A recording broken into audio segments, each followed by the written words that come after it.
नमस्कार। आज मैं आपसे बात कर रहा हूं कि हिंदी भाषा को हम बोलने में, लिखने में कैसे बेहतर करें। जो वर्तनी की अशुद्धियां होती है उसको कैसे कम किया जाए, यथासंभव हम कैसे शुद्ध बोलें और लिखें। तो उस पर मैंने आपसे चर्चा की थी पिछले वीडियो में कि शब्द के 4 स्रोत हैं, तत्सम, तद्भव, देशज और विदेशज। अब उन शब्दों में कहीं कहीं जो आम प्रयोग के शब्द हैं उसमें जो गलतियां होती हैं तो उसको शुद्ध रूप क्या होगा। तो शुरुआत में मैं लेता हूं कि अ और आ की गलतियां होती हैं। कई जगह अ होना चाहिए तो हम आ लिख देते हैं, कहीं आ होना चाहिए तो अ लिखते हैं। तो ज़रा इसको हम कुछ उदाहरणों से समझने की कोशिश करते हैं। जैसे अनधिकार होना चाहिए, अन शब्द है अ और नौ हलंत है, ये है, पूरा नौ नहीं है।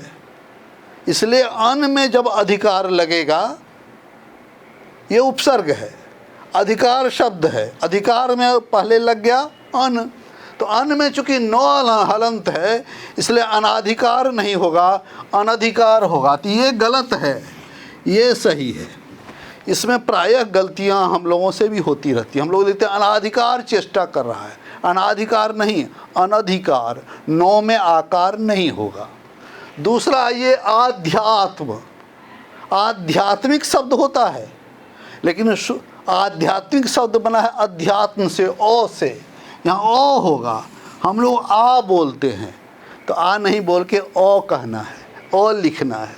इसी तरह दुरावस्था, ये दुह शब्द है, दुह जो है दुह जोर अवस्था, तो दुरावस्था हम बोलते हैं, जबकि होना चाहिए दुर्वस्था।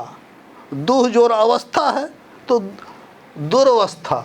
उसी तरह बारात, बारात बोलते हैं, बारात नहीं होता, बारात होता है, बो होता है, बा नहीं होता है। फिर आवाज़ होती है, ओ नहीं होता है, आ होता है। तो इन शब्दों का ध्यान रखना। ये आकार वारात में गलत है, आवाज़ में ओ नहीं होगा, आ होगा। तो ये कुछ शब्दों में जहाँ गलतियाँ हैं, जहाँ हम लोग और आ में गलतियाँ करते हैं, इसकी सूची बड़ी भी हो सकती है।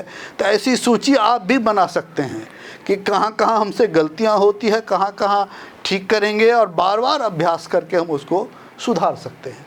अगला है इसी में, जैसे तालाब, तालाब नहीं होता, तालाब होता है, उसमें आ होगा, आकार की मात्रा।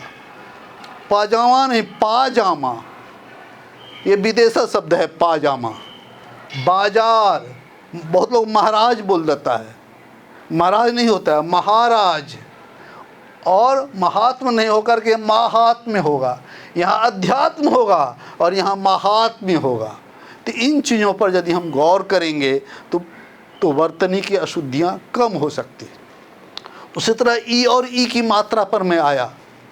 जैसे अतिथि, वास्तव में तिथि शब्द है, तो तिथि कैसे लिखते हैं, ये तिथि शब्द है, तिथि मतलब दिनांक, तारीख, और उसमें ओ लगा है तो ये हर्स्वीकार होगा। थौ में ह्रस्व ई की मात्रा या छोटी ई जिसको बोलते हैं, बाईं ओर से इधर से लगता है, तो ये अतिथि गलती है, ये सही है। उसी तरह आईना, आईना में दीर्घ ई हो गया है, वो नहीं होगा, ये आईना सही है।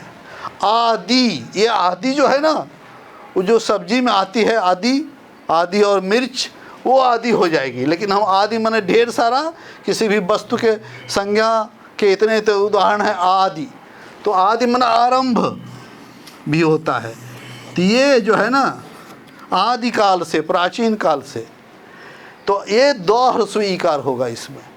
उसी तरह इच्छा, इच्छा में दीर्घ ई नहीं होकर ह्रस्व ई होगा।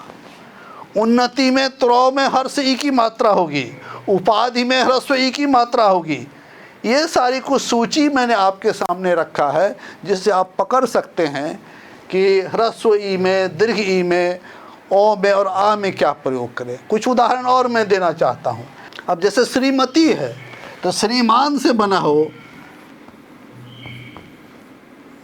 तो श्रीमती जो होगा मो में मो होगा और तो में दीर्घ ई की मात्रा होगी।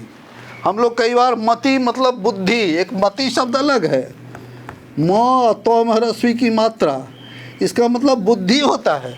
किसी स्त्री को संबोधित करने के लिए जो श्रीमती बोलते हैं उसमें तो में दीर्घ ई की मात्रा होगी।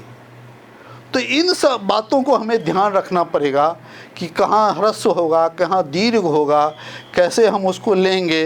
तो यदि इसका अभ्यास हम बराबर करेंगे तत्सम में, तद्भव में, तो उससे हमारी गलतियाँ कम होंगी। एक चीज़ और देखते होंगे, प्राय कार्यालयों में होता है उपर्युक्त शब्द है,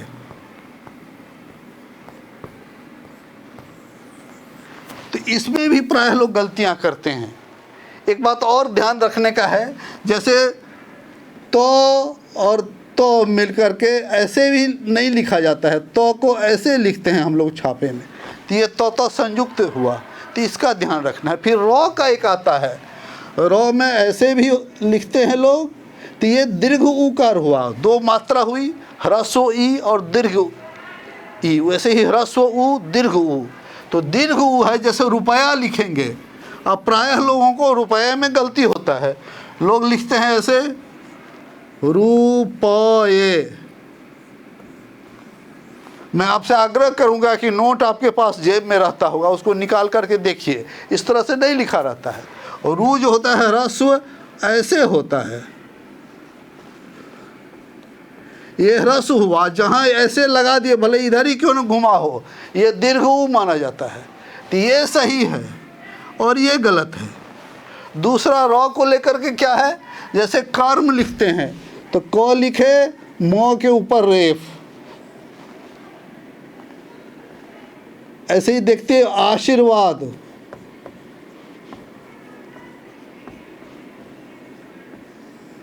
तब ऊपर वाला जो ये रो है कहाँ लगेगा ये ध्यान रखना पड़ेगा।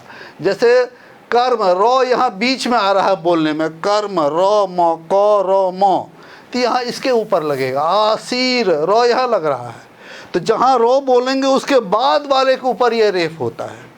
तो ये छोटी छोटी बातें ध्यान रखो। वैसे क्रम, क्रम लिखेंगे तो क में यहाँ लगेगा क्रम, क्रम।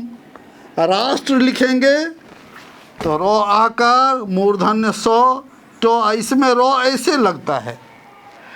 तो रो जो लगाने का भी है, इसमें काफ़ी गलतियां होती है। किसी में ऊपर लगा, कर्म में, आशीर्वाद में ऊपर लगा, क्रम में यहाँ लगा, और राष्ट्र में ऐसे लगा। और गृह लिखेंगे तो गौ में रीकार लगेगा, गृह। तो हमें इन उदाहरणों के माध्यम से मैं ये बताना चाहता हूँ कि हम जब भी शब्दों के साथ काम करें तो थोड़ा रुकें, थोड़ा उसकी प्रकृति देखें कि किस तरह से लिखा जाता है, या और किताबों में देखें, अखबारों में देखें कि उसमें कैसा लिखा है। तो बार बार जब गौर करेंगे तो वह शब्द मेरा हो जाएगा और तब उसमें अशुद्धियाँ कम होंगी। तो आज मैंने कुछ उदाहरण दिए, फिर अगले वीडियो में और उदाहरणों के साथ मैं आपसे चर्चा करूँगा। बस आज इतना ही। बहुत धन्यवाद। नमस्कार।